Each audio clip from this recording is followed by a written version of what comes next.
of Leonard Fournette? I think he is as dynamic and explosive a running back as I've seen in my lifetime.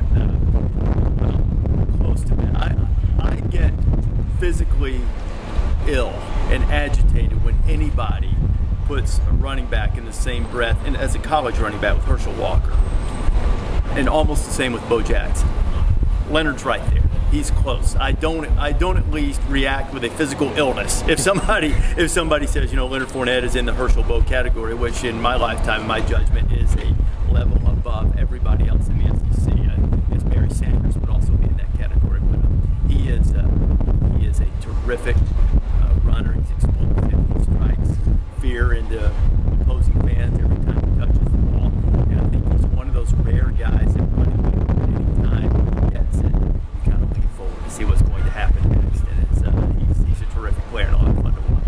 You've got the running backs against the rush defense, obviously being a huge key to this game. Is there any other key that you see to this game as to who will come out on top? Well, the first one is you can't give the other guy short fields and have colossal mistakes.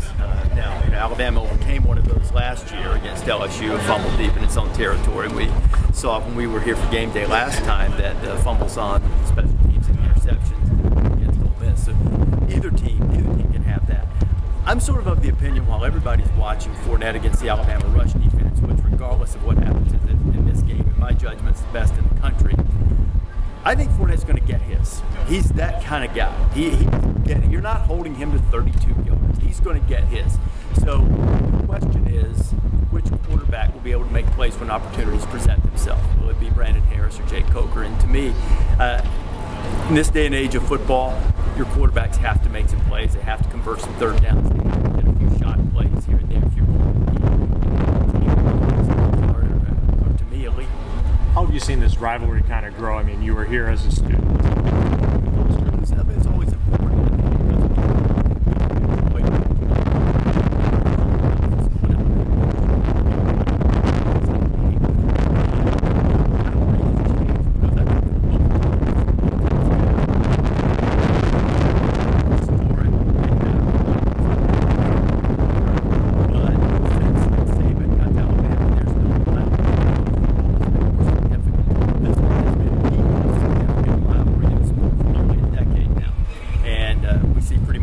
Again, it's the fifth time they've met as top five teams.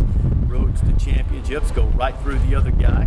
And this is a rivalry in a game for stuff. It's not one to just look pretty. It's not one for a bunch of style points.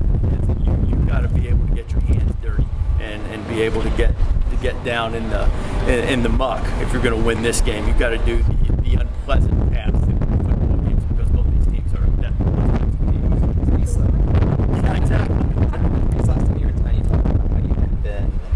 seen a game in Bryant-Denny Stadium in several years, but what's it like to be able to see a game and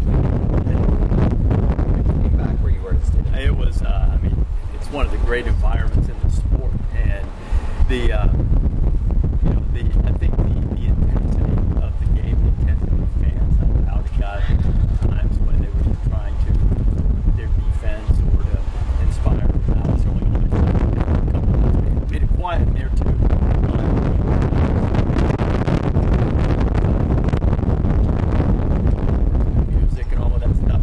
It is a big time environment. How do you feel that experience?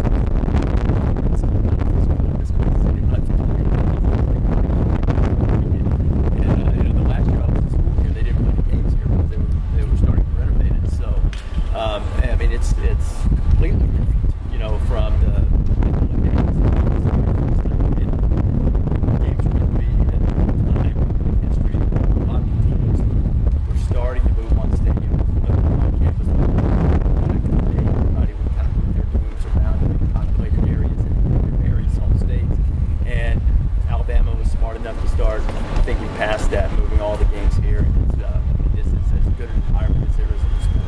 Talked Brandon Harris, Jay Coker, but now the big matchup obviously is Derrick Henry and Leonard Fournette. Well, it is, but they won't be going directly against each other. I think Leonard Fournette and Reuben Foster and Reggie Ragland and Denzel Duvall and stuff will be a huge deal. And Alabama has to let Derrick Henry get started. I mean, Derrick's a great running back, but it's tough to run if you're allowing people in the backfield before he gets started, especially a guy who's kind of long-limbed like he is and as tall and as big as he is. He's not a Mark Ingram type back, or you get penetration backfield and Mark gives you a quick jump cut and he's out of the way.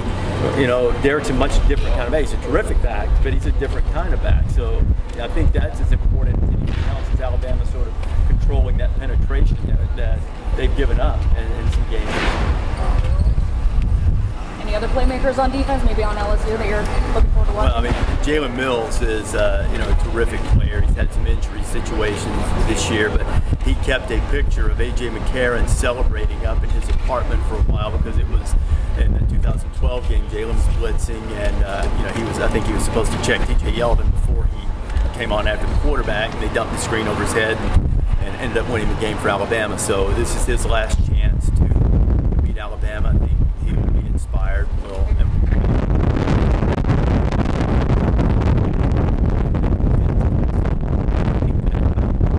This is the type of game where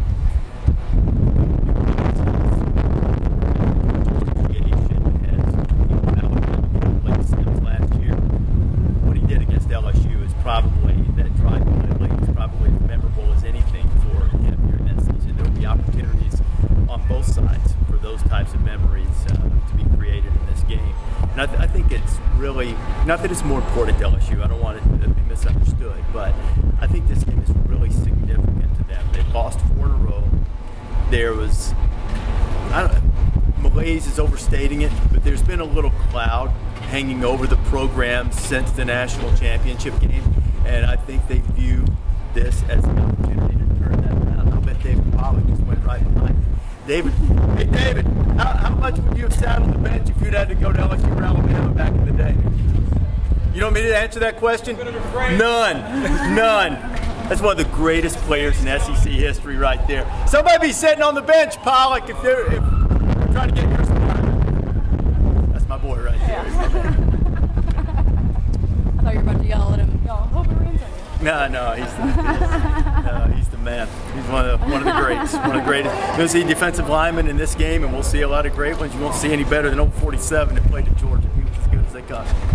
Rece, just talk a little bit about special teams. J.K. Scott's going to have a monster role in this game for Alabama, trying to flip field position. Yeah, I mean, it's been a big deal for both teams. You remember the game of the century. Brad Wing had an unbelievable night as a punter for LSU. J.K. Scott was certainly capable of doing that type of thing.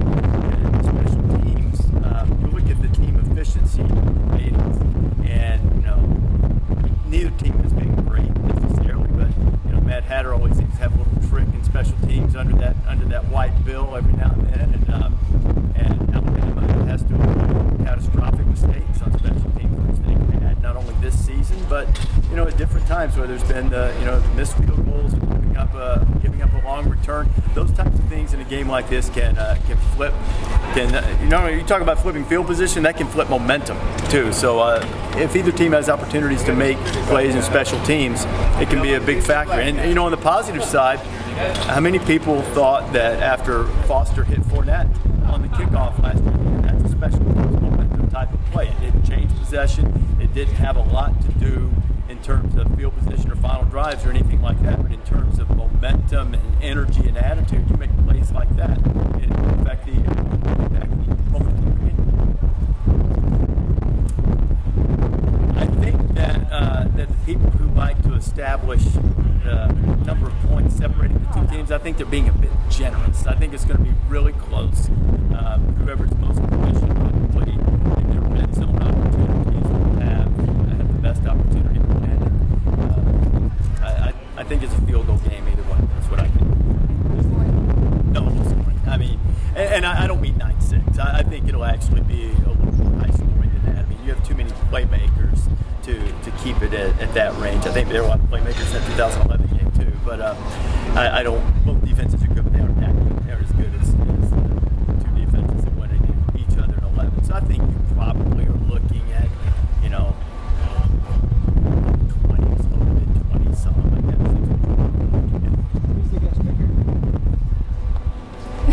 I know, I don't know if it's been completely verified, but I can tell you this, to my knowledge, in the history of College Game Day, I don't think there's ever been a guest picker quite like the one that's going to join us on Saturday, assuming that it all comes through.